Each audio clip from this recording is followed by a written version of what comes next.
الحمد لله نحمده ونستعينه ونستغفره ونؤمن به ونتوكل عليه ونعوذ بالله من شرور أنفسنا ومن سيئات أعمالنا من يهده الله فلا مضل له ومن يضلل فلا هادي له ونشهد أن لا إله إلا الله وحده لا شريك له ونشهد أن سيدنا ومولانا محمدا عبده ورسوله صلى الله عليه وعلى آله وأصحابه أجمعين أما بعد فأعوذ بالله من الشيطان الرجيم بسم الله الرحمن الرحيم يا أيها الذين آمنوا من الطيبات واعملوا صالحا إني بما تعملون عليم. وقال الله تبارك وتعالى في موضع آخر وما آتاكم الرسول فخذوه وما نهاكم عنه فانتهوا. وقال النبي صلى الله عليه وسلم من أكل طيبا وعمل في سنته وعمل الناس دقائقه دخل الجنة أو كما قال صلى الله تعالى عليه وسلم. محترم حاضرین اجتماع، بزرگ و عزیز دوستو، قرآن کریم کی دو آیتیں جناب محمد رسول اللہ صلی اللہ علیہ وسلم کی ایک حدیث میں نے آپ کو سنائی ہے. پیارے نبی صلی اللہ علیہ وسلم نے اس حدیث کے اندر آپ نے 3 باتیں ارشاد فرمائی اور یہ کہا کہ جو ان 3 باتوں پر عمل کر لے وہ جنت میں داخل ہو گیا.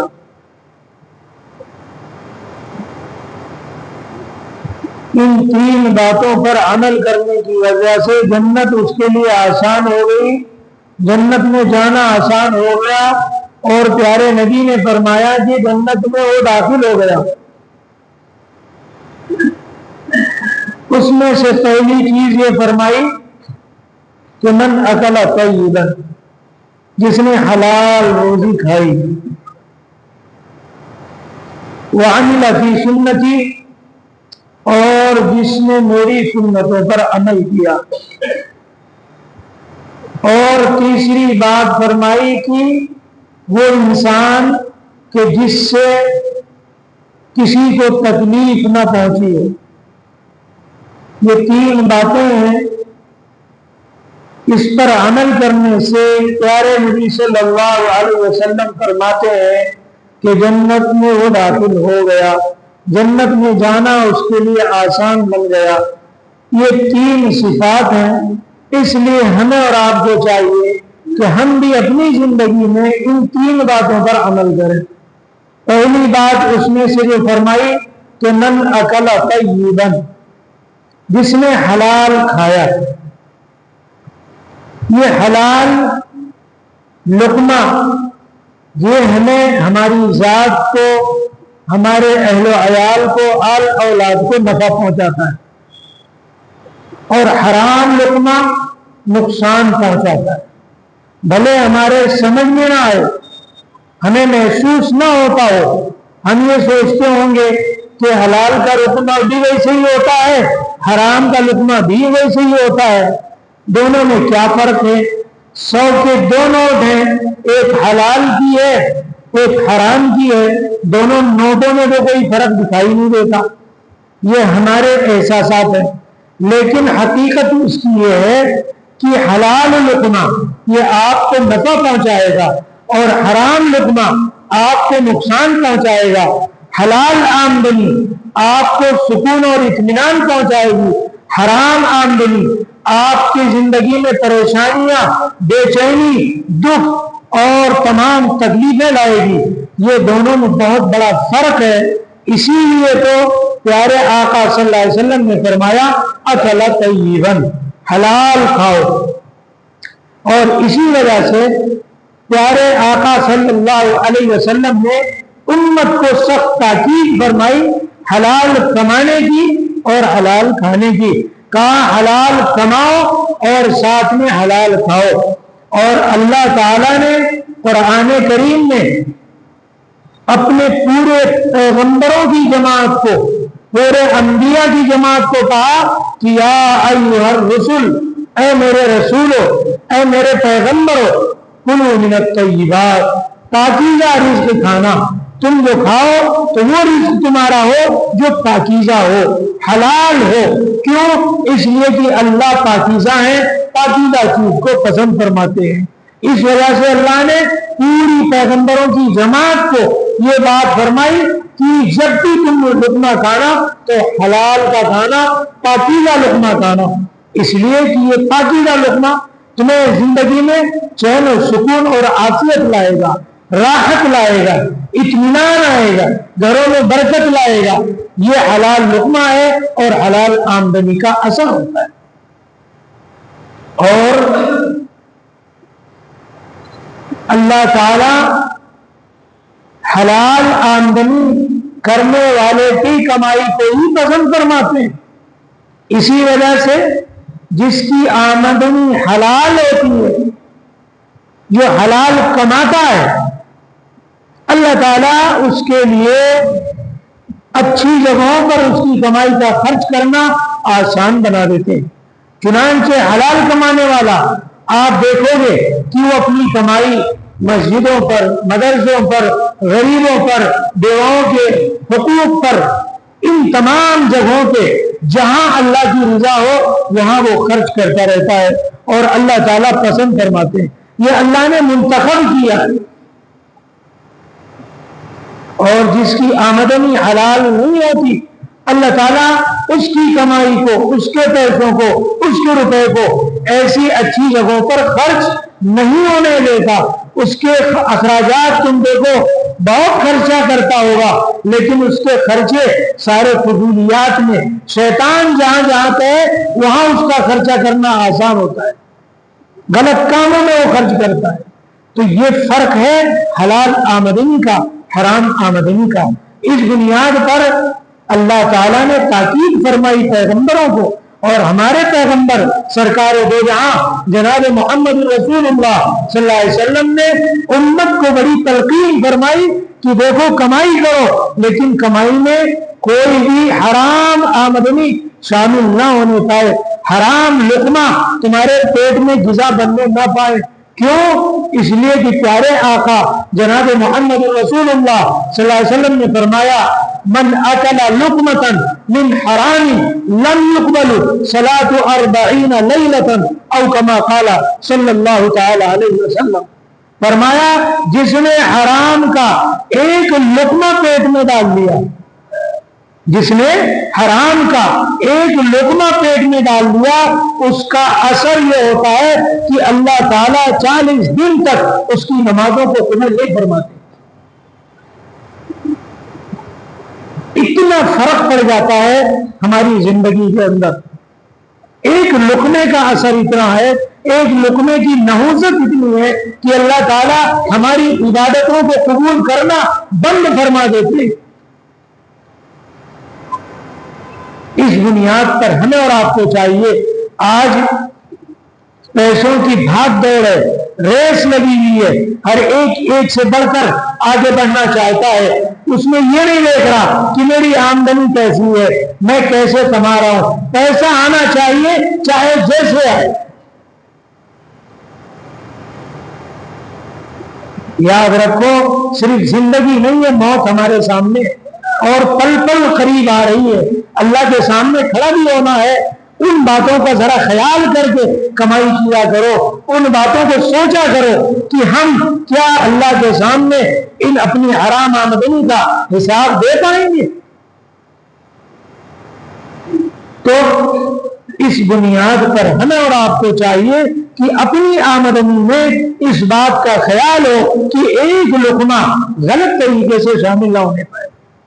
یاد رکھنا، جب حلال آمدنی ہوتی ہے تو اس سے اپنی ذات کو بھی فائدہ پہنچتا ہے، سکون ملتا ہے، راحت ملتی ہے، صحت اچھی ہوتی ہے، برکت اللہ تعالیٰ مال میں عمر میں عطا فرماتے. اور اگر حرام لقمہ ہوتا ہے تو اس سے نہ اپنی ذات کو فائدہ پہنچتا ہے، نہ اپنی آل کو، اولاد کو اس سے فائدہ پہنچتا ہے، بلکہ حرام لقمے پر پلنے والی اولادیں کبھی تمہیں فائدہ نہیں پہنچا سکتی، وہ نقصان تمہیں پہنچائیں گی. اولاد سے تمہیں سکون نہیں ملے گا اگر تم نے حرام مال سے اپنے اولاد کی پرورش کی ہے. اولاد تمہاری آنکھوں کا ٹھنڈک نہیں بن سکے گی اگر تمہارے اولاد کی پرورش حرام لقموں سے ہوگی. اگر تم نے حرام لقموں اپنے گھر والوں کو کھلایا تو یاد رکھنا، آپ کی بیوی کبھی آپ کی خدمت گزار نہیں ہو سکتی، آپ کی فرما بردار نہیں ہو سکتی، آپ کے کہنے پہ نہیں چل سکتی. یہ حرام لقموں کا اثر ہوتا ہے. اطاعت، فرما برداری یہ ختم ہو جاتی ہے. اس بنیاد پر جہاں ہم اپنی زندگی میں بہت ساری چیزیں ضروری سمجھتے ہیں، آج ہم نے ان اپنی ضروریات زندگی میں ان چیزوں کو شامل کر لیا ہے. ان چیزوں میں سب سے پہلی چیز ہماری زندگی میں جو ہونا چاہیے وہ ہماری حلال آمدنی اور حلال لقمہ. اسی پر سارا ڈپینڈ ہے، اسی پر پوری زندگی ہماری اس کا انحصار ہے. حرام آمدنی سے ہم عبادت نہیں کر سکتے، ہم سکون نہیں پا سکتے، ہمیں گھروں میں چین نہیں آ سکتا، ہمیں اپنی بیوی سے فائدہ نہیں پہنچ سکتا، ہمیں اپنی اولاد سے نفع نہیں پہنچ سکتا.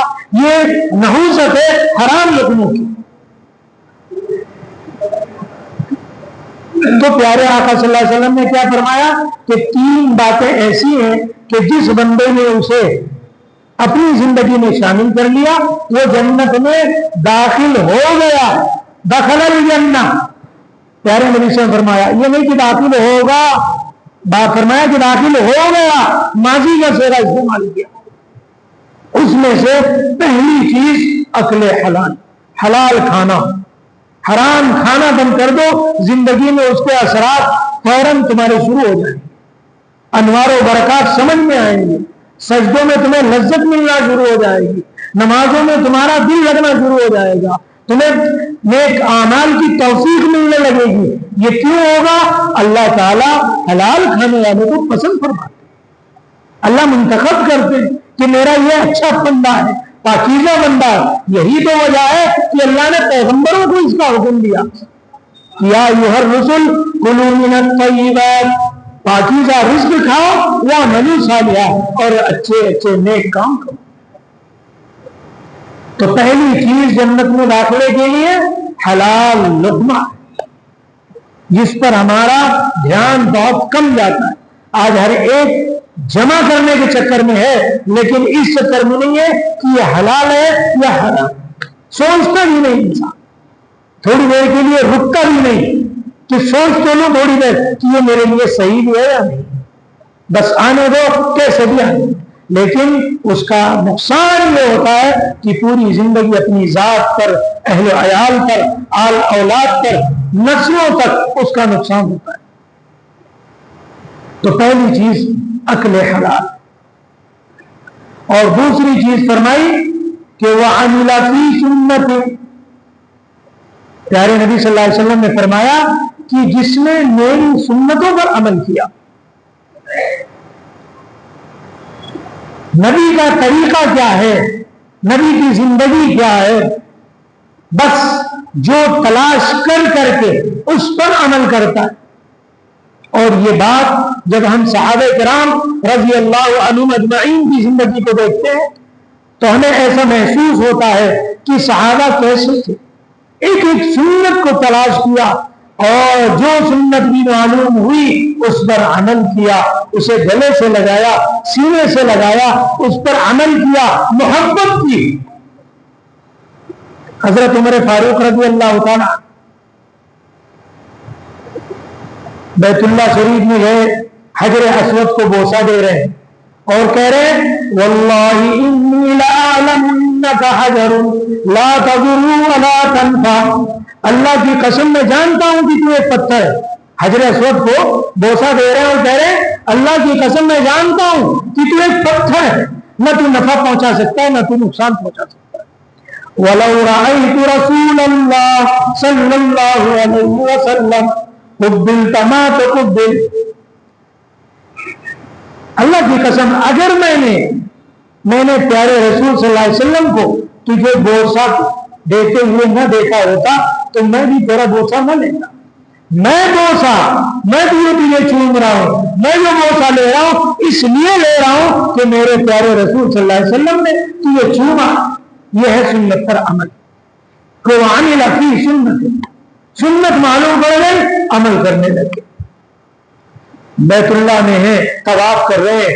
طواف میں شروع میں 3 چکروں میں رمل ہے.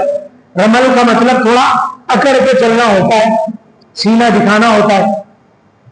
حضرت عمر فاروق رضی اللہ عنہ کہتے ہیں کہ مجھے معلوم ہے کہ اب اس رمل کی ضرورت نہیں ہے، کیونکہ جس وقت آپ صلی اللہ علیہ وسلم نے رمل کا حکم دیا تھا اس وقت مکے میں چاروں طرف سے کفار تھے اور وہ دیکھ رہے تھے ہم کو، یعنی طواف کرتے ہوئے مسلمانوں کو. اس وقت پیارے رسول نے فرمایا تھا کہ تمہیں اکڑ کر سینہ پھاڑ کر چلنا ہے کہ مسلمان بزدل نہیں ہوتا، ہمت والا اور طاقتور ہوتا ہے. اور آج تو جب حضرت عمر فاروق رضی اللہ عنہ کا دور خلافت تھا اس موقع پر تو کوئی مکہ میں قاتل پائی تو کہا آج اس کی ضرورت نہیں ہے رمل کی، آج کس کو دکھانا ہے. لیکن چونکہ رمل میرے پیارے رسول نے کیا ہے سب کو صلی اللہ علیہ وسلم، کیونکہ آپ نے رمل کیا اس لیے میں رمل کر رہا ہوں، یعنی سنت پر عمل دیکھیے آپ. یہ صحابہ کا جذبہ تھا.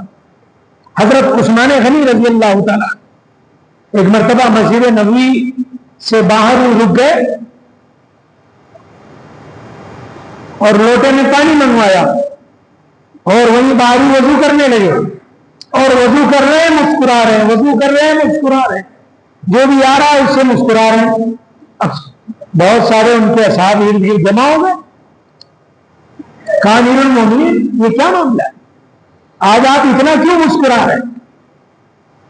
تو فرمایا یہی وہ جگہ ہے میں نے اپنے ان آنکھوں سے دیکھا کہ میرے پیارے حبیب صلی اللہ علیہ وسلم ایک مرتبہ وضو فرما رہے تھے اور جب میرے اوپر نظر پڑی، میرے ساتھ چند رفقا تھے ان کے اوپر نظر پڑی تو سب کو دیکھ کر آپ مسکرا رہے. تو یہ سنت پر عمل ہے کہ مسکرایا نبی پاک صلی اللہ علیہ وسلم نے تو صحابہ نے وہاں مسکرا کر اس سنت پر عمل کیا. یہ ہے وہ عمل کی سنت کہ میری سنت پر عمل کرو. حضرت علی رضی اللہ تعالی عنہ پیارے آقا صلی اللہ علیہ وسلم نے ریشم کا ایک مرتبہ کپڑا انہیں دیا. حضرت علی رضی اللہ عنہ نے اس کپڑے کا لباس ہی بنا لیا اور پہن کر ایک بار حضور پاک صلی اللہ علیہ وسلم کے سامنے آ گئے. ریشم کا کپڑا مرد کے لیے جائز نہیں ہے. پیارے آقا صلی اللہ علیہ وسلم کی نظر جب حضرت علی رضی اللہ عنہ پر پڑی تو آپ نے غصے سے انہیں دیکھا کہ وہ ریشم کا کپڑا پہنے ہوئے تھے. بس مزاج نبوت کو صحابہ پہچانتے تھے کہ اس وقت آپ صلی اللہ علیہ وسلم کس موڈ میں. جیسے ہی آپ غصہ ہوئے سمجھ گئے. حضرت علی رضی اللہ تعالیٰ عنہ سامنے سے ہٹے اور گئے اور اس اپنے کپڑے کو نکالا نہیں، پھاڑ ڈالا اور گھر میں دے دیا کہ یہ لوگ پکڑو تم سنبھالو. سمجھ گئے کہ پیارے آقا صلی اللہ علیہ وسلم کو یہ میرا پہنا ہوا لباس پسند نہیں ہے. یہ تھی سنت پر عمل، وہ عمل کی سنت.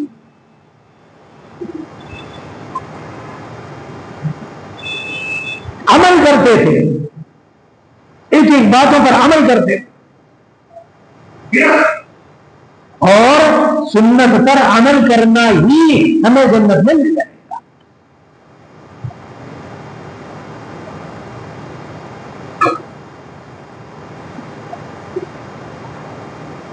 آپ صلی اللہ علیہ وسلم کے ساتھ ایک شخص کھانا کھا رہا تھا.